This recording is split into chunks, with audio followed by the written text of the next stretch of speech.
Okay. Aloha and welcome to today's webinar presentation. My name is Michaela Lawless. We're here at BYU Hawaii and we are hosting today's webinar with Kyle Wong in preparation for our Asia Pacific Conference, a 4-day conference held here at BYU Hawaii designed to help students that are interested in employment in the Asia Pacific to connect with employers with the recruiting demand. Today we're learning more about South China Group Corporate from Kyle Wong in Hong Kong. Before we begin the presentation, let me introduce you to some of the aspects of our software. Those of you attending this live can see that you have the opportunity to participate in the Q&A at the bottom. If you'll click on the Q&A button and submit questions, we will try to respond to those now. You will also see that there is a way to raise your hand or interact in different ways if you would like to address something or have a question. For the most part, you will see that you cannot be heard or seen, but your way of communicating with the presenter is through the Q&A. Now that we're familiar with the technology, let's begin our webinar. The time is now yours to share your presentation. So you're good, Kyle. Thank you, Michaela. All right, everybody, aloha. So I'm Kyle Wong. I'm an alumni myself. I graduated 2012 in accounting and finance. So it is very obvious that I would go pursue a career in finance. So therefore, this is what I do right now is I do work in the wealth management of financial services for South China Group. So let me talk to you into about what South China Group does. So it's a group in terms of the structure, the corporate structure. So it means that you have a lot of different industries that the group involves in. So let's talk about who are we. So a little bit about us. Our group established in 1988. So it's a multi-industry international enterprise, but mostly focusing our work or our business in the Greater China area. So we are headquartered in Hong Kong, and in central areas, which is the heart of all the business in Hong Kong. And we cover, including, as you see in this PowerPoint here, including property, investment, and development. And then we do manufacturing and trading, particularly in toys and shoes. And then we have agricultural and forestry in the mainland area. And then we do information technology as well. And we do have media. So we have a few magazines, actually more than few magazines that's been distributed in Hong Kong. And then securities and financial services, which is what I participate or involved the most in. And then we have a travel company as well. And then we just started basically a food and beverage get into industry by setting up a new restaurant in Nanjing just last year. So it covers a lot of different variety of industry. You can say that we are basically a conglomerate. So here you can see a little bit about what our business groups scopes are. So I talk about what industries that we will cover. And then on the right, you can see all the cities that we have offices in. You can see it's all along the shore because these are where the most active of the business will be conducted in China, which is the first tier cities. So we have 3 listed companies in Hong Kong to put together as a group. So including the South China Holdings Limited, stock code 413, and then we have South China Financial Holdings Limited, which is stock code 619, and South China Assets Holdings Limited, 8155, which is the company I work for. So what do I do particularly? So I'm not going to talk about all the industries that were mentioned because that would take a whole lot of time, but I will focus more on what do I do and what can I offer for you guys. So I'm mostly focused on the securities and financial services side. So what entails is that there are 3 parts in that particular segment, which includes the securities services and some financing services, and then financial services. And I will later talk about how these 3 are different from each other. So our group has a lot of what we call the SFC, which is the Securities Futures and Commissions, granted license to participate in all these activities, including trading in securities, trading in futures and in futures. And then we have also advising on securities, advising on corporate finance, and then asset management, and then trading in forex as well. So there's in Hong Kong, particular a little background on that and why we need those licensing is particular. It's like Series 7 in the States, like with SEC. In Hong Kong, you have SFC. You have to be granted or registered as a licensed representative in order for you to participate in any kind of the activities I just mentioned, like trading securities, futures, or advising on corporate finance. So our companies has covered a lot of that, but also we're also registered with what we call the Private Professional Insurance Broker Advisory or Association, which is for us to participate in the insurance business as well, which is part of the financial services. Okay, so talk about the security services. So we have particularly 3 parts of it. So we have the online trading platform, so which is everybody can come to us. And back in the days, if you remember this, the movies, Wall Street or the Wolf of Wall Street, it's like they were calling on the phone, telling people to buy stocks. We don't do that. We don't quite do that anymore. It's been a long while since we do that. So we have people register with us online, or like they submit an application form, and then we would set up an online trading platform for them. So they would just trade the different securities or futures or any kind of financial products that we can provide online themselves. And mostly these business that I've been mentioning are retail business. So we're not dealing with big banks or like Morgan Stanley or any kind of asset management firm that use us to provide a trading platform for them, but mostly will be retail business, like individual retail investors. They'll be most participating with. That is actually what we have been doing for the last 30 years. And for IPO financing, which is like for Hong Kong, if you want to, for example, participate in an IPO, you want to buy stock that for those who don't know what IPO is, maybe I'll give you a little background. The full term is initial public offering, which means is a company for the first time to go public, and they decided to sell some shares, or the registered shares with everybody else, so that to make it public for everybody to own the company. So you can actually own part of the company. So by doing that, you need to kind of like register or like subscribe for that IPO. So in that subscription, when one particular IPO is getting really hot, it means they are oversubscribed, like by 100 times. Therefore, you might not get what you subscribe for. So you need to basically borrow money from our firm in order for you to subscribe more. Therefore, to increase your opportunity or chances to getting a share or getting like actually shares from the company. So therefore, that's what we provide. I mean, when we say IPO financing, it's like we provide you more money. You can borrow from us with a little interest, and then you can subscribe more on the IPO subscription. So that's basically what we do for retail investors in terms of securities services. And then when we talk about the financing services, it's actually provide different kind of financing solution. So for example, we have securities collateralization, which means that people, when they put securities with us, they can actually put the money put the securities with us, and then they can borrow money out and then do whatever investment or how would they want to utilize that capital. If they fail to pay it, then we just take over the securities.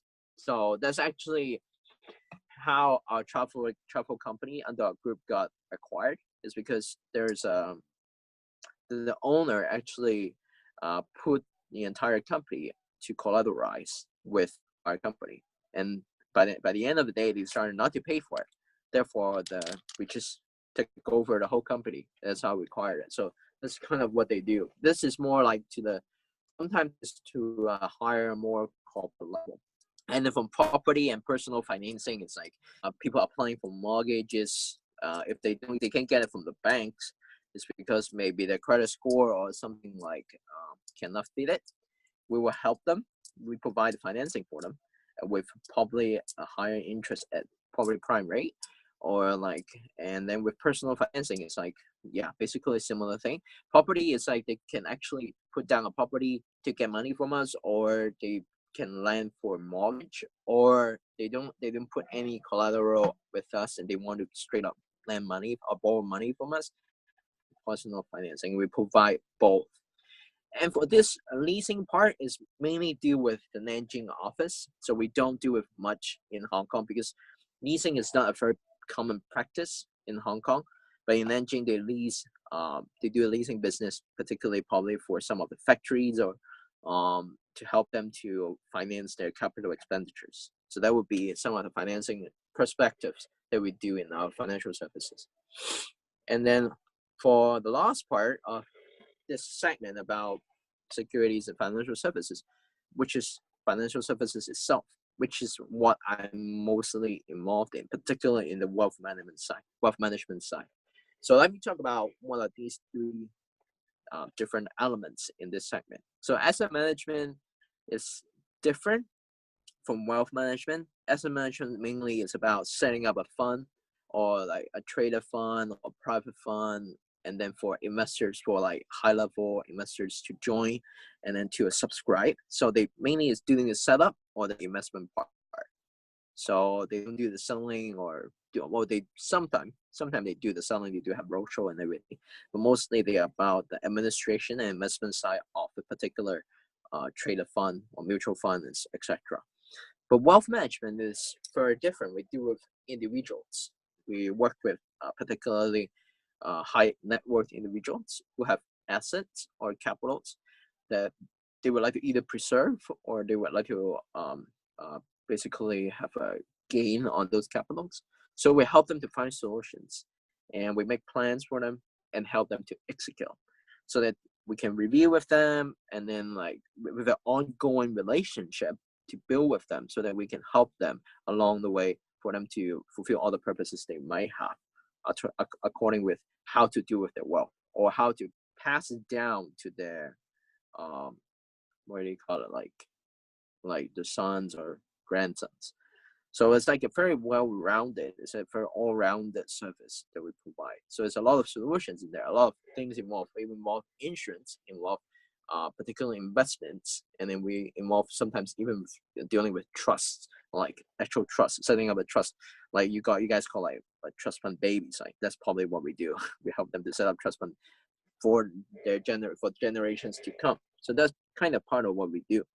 For the financial public relations, this part is very integrated with what I mentioned earlier about media side of business. So we have different magazines where we have many different events. So for the financial public relations, what we do is we work with the media sectors and then provide an outlet or a channel for our clients to basically to promote the business, to brand the business. So this is what we do, is like we deal with all these kind of different companies and then we help them brand themselves through these different kind of public PR events. So therefore, that's what we do when we tell people about what we can provide in our financial services. So the next part is, so what are we looking for, or what are my sector or my department or my practice will be looking for? So for majors and skills, we generally welcome all majors to apply because we believe that everybody can learn. Everybody has the ability to learn. So it's not, I do not see a lot of particular technical or hard knowledge that you have to required of before you join this particular industry. I mean, the wealth management industry. But if you are business majors, would definitely have an edge over the others because of your knowledge and the sense on some of the local licensing requirements. So this is a little tips. It's like, if you want to get into finance, you want to register with the SFC mentioned earlier. If you're business majors, you actually can waive a lot of papers, like 2 or 3 or 4. Actually, a lot of papers you don't have to go do a test on again. But if you're not a business majors, it will be a pain in the butt because you have to go through like 3, 4, 5 like papers, exams, just so that you can register to one activities. So if you're business majors, you definitely have an edge on that particular part. You can save time on studying and everything. And then ideal skills for the industry, as I mentioned earlier with wealth management, a major part of it is about building relationship and then understanding the needs of your clients. That's why you can see here it's like communication skills, interpersonal skills, relationship management, and then business development, and then networking. And then other side of the things, like when you come down to business development, you have to pull other elements. You start because like for entry level, you're just about the client facing part. But then when you get to a more management or senior level, you started to be looking at how you can help others or help the company as a whole or as a department as a whole to build business around what you have or what kind of resources you have. Therefore, that is why the strategic like thinking started coming, the analytical skills, and even sometimes it's like about how you can marketing, branding, into that particular part as well. So is you can what I can say is our industry it's not about finding or hiring a specialist to do just one thing.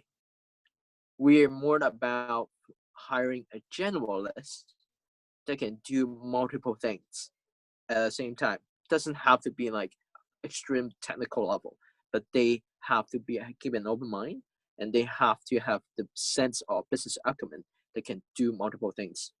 So therefore, it's very. I think this industry is very suitable for people that are closer to the prefer to be a generalist more than people who wants to be a specialist.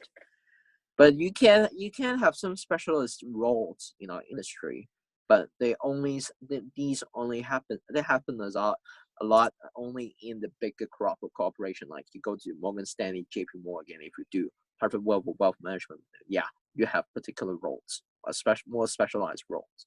But with like small companies, smaller, not small, but smaller companies like us, it's like you have to get your hands dirty in a lot of different things, working with different departments.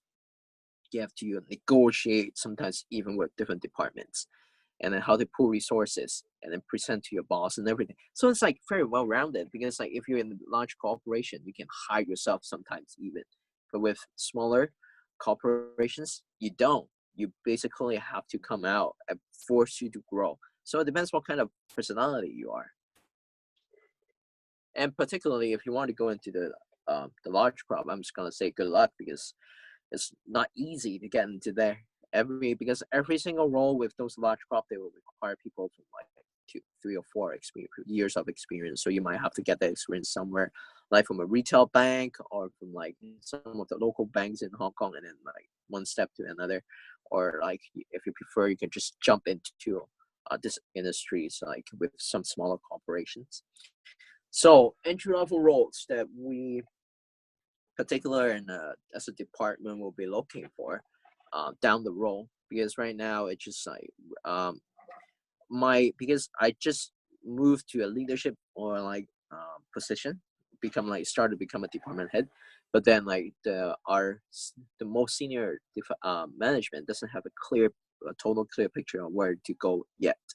Therefore, for us, for the entry level roles that we will have, will likely to open these 2 roles down the road, as you see on the screen here.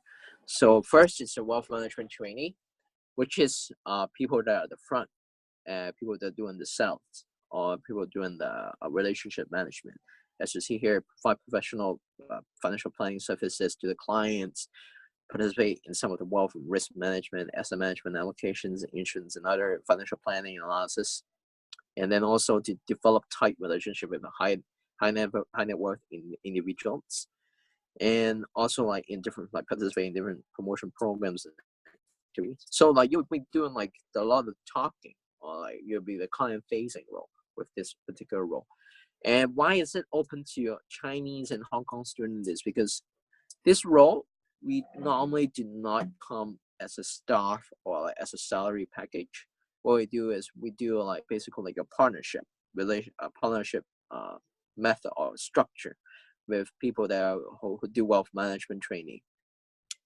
So therefore, with a lot of our business being conducted in China these days, that's why we open to some of the Chinese students who are looking into getting into the wealth management industries.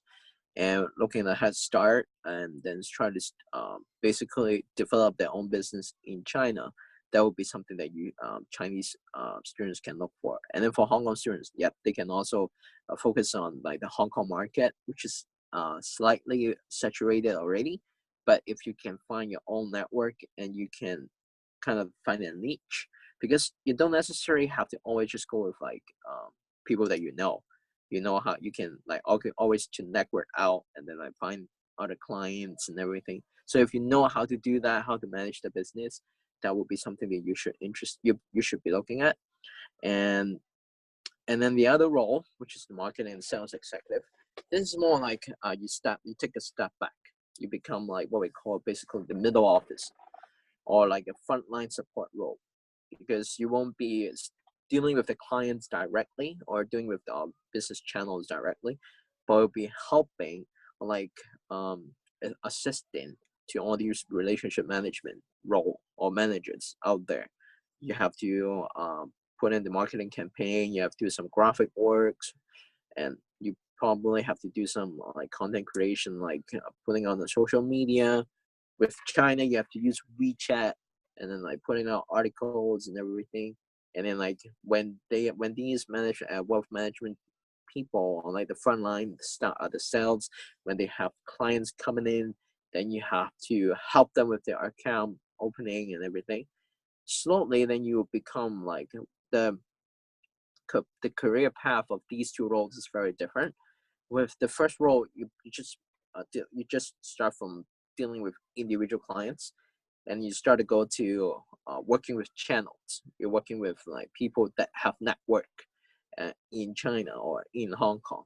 Then you start doing referral business, and then you just grow from there. So this will be very client facing. But then with the marketing and sales role, it could a lot more in the corporate. You can have a lot more outlet on the corporation regarding the career path. Like you become a sales support manager. You basically have your own team to support the entire sales department, or you start to become like closer towards like being a marketing manager, and then you develop yourself and like brand yourself or tag yourself as like a marketing expert. So it depends on how you brand and what you want to develop. So there could be the two roles that will be interested in hiring or interested in looking into put to good candidates. They can do the same thing. And these roles, particularly with the marketing and sales executive, we're more likely to offer internship for people when they come over to Hong Kong to do it. And we definitely prefer people there, like Hong Kongers themselves. It's easier that way. Sorry for everybody else, but that's just how it is. And yeah, that should be about what I have prepared for me presenting. So maybe I can open up for everybody to answer some for asking any questions. Perfect. Nobody has asked any questions yet on the webinar, but just a couple questions that I have for you. Yeah. What would you say the hardest interview question that you've come across was? The hardest interview questions. I suck at interview, so I have to be very honest. Like, how I get to where I am today has nothing to do with my interview skills, because every single boss that I have was by referral. Every single job solidly was like by referral, or people they're moving to a different organization, so they took me in and asked me to go with them. So and that would be one question that's like, oh, why is you like so jumpy on your resume sometimes, or on your CV sometimes? I have to explain the story to them and tell them it's like you have to turn it around instead of. Right. I think it's about many times it's the hard question is like they want to try to put you in a weaker position.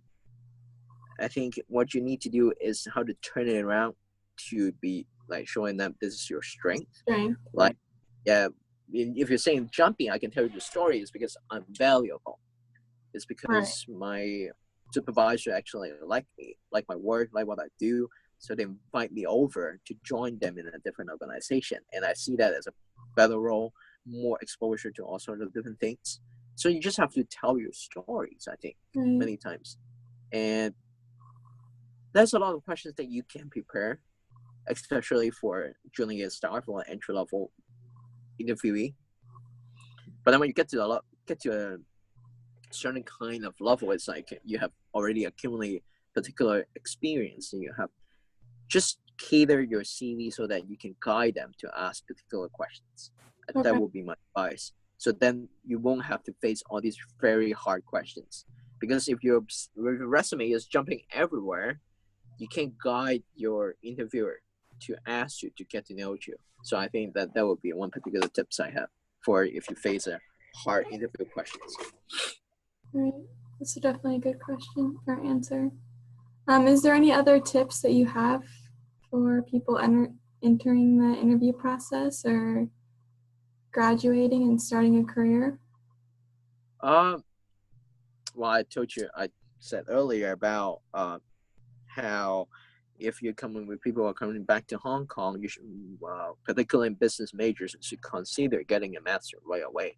Right. Because that would definitely help you guys. But I know there's a lot of situations, so everybody have different conditions and everything.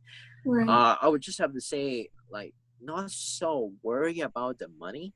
Okay. Because actually our Hong Kong government is very generous to offer up to 300,000 Hong Kong dollars for you guys to borrow, so that you can use it as a student loan and then pay it back in whatever time you have, and then that should cover at least most of the cost of a master in Hong Kong.